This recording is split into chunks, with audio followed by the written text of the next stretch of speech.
Hey everyone, this is Sam with Bartos Builds. In this video I will be showing you step by step how to make an epoxy rainbow charcuterie board. I apologize in advance for the way my voice sounds. I'm getting over a little holiday cold. You want to start off by removing all the bark and soft wood from the live edges.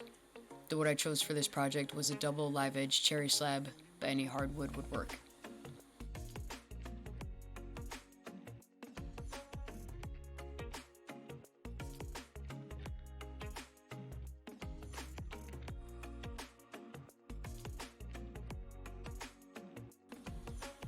I started the cleanup with a chisel and a hammer, and once the majority of the bark was off, I switched over to a wire wheel to clean up the rest.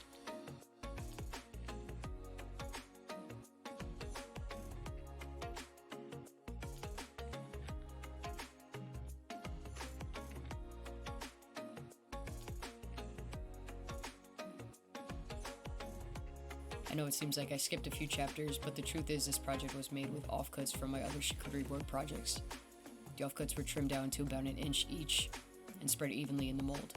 One thing I will mention is I sealed off the inside of the pieces prior to the epoxy pour to limit the bubbles that could form during the pour. Make sure to scuff it up before the pour to ensure a solid bond with the epoxy.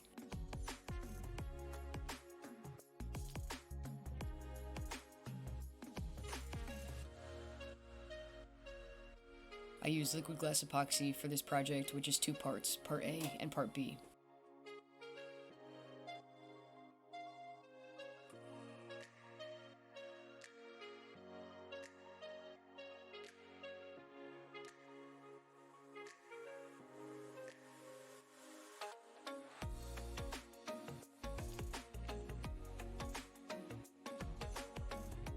I poured one at a time as quick as possible because, despite my best efforts, the colors did begin to leak underneath the wood pieces. It ended up being better that way in the end because it gave a nice ombre effect.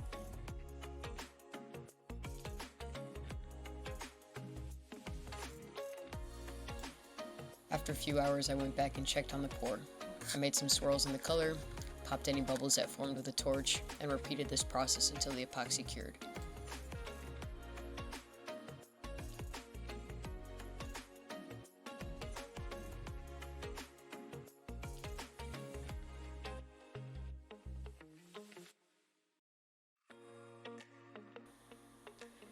To break down the mold, I just removed the screws and hit the sides with a mallet. I forgot to mention it before, and I did not include it in the video, but mold release is absolutely a necessary step that should not be skipped.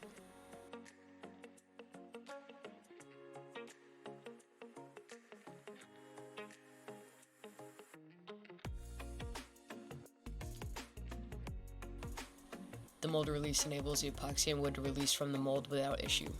I had one project not too long ago where I had to chisel off the mold from the project due to a mold release that didn't work.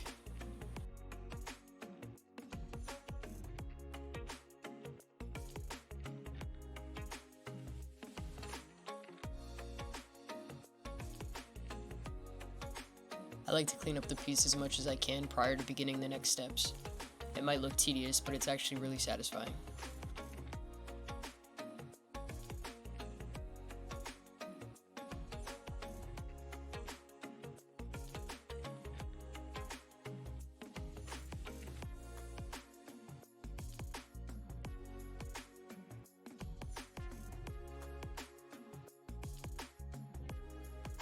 I then bring it over to the table saw where I use a straight edge jig.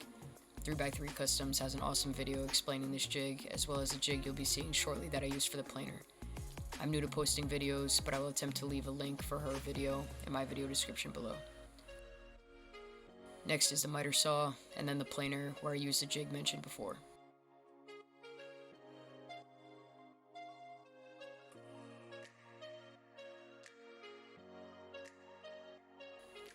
After a few passes with the jig, I send it through on its own for a few more passes.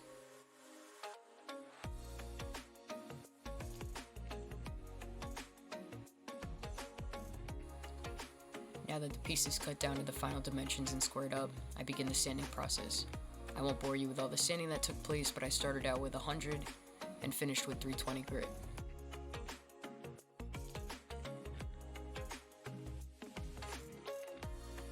For this piece I decided to go with rose gold color handles.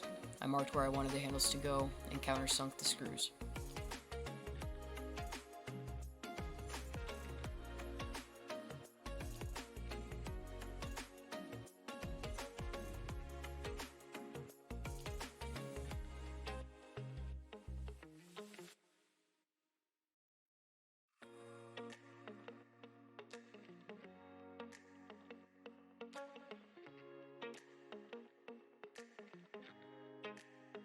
I used a router with a round over bit to soften the edges, and then I finished my sanding progression.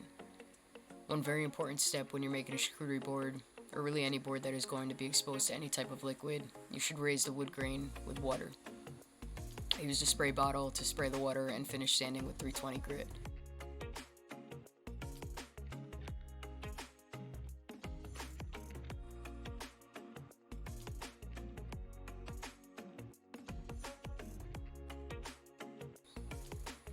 The finish I used for this project was Odie's oil because it's food safe and easy to apply.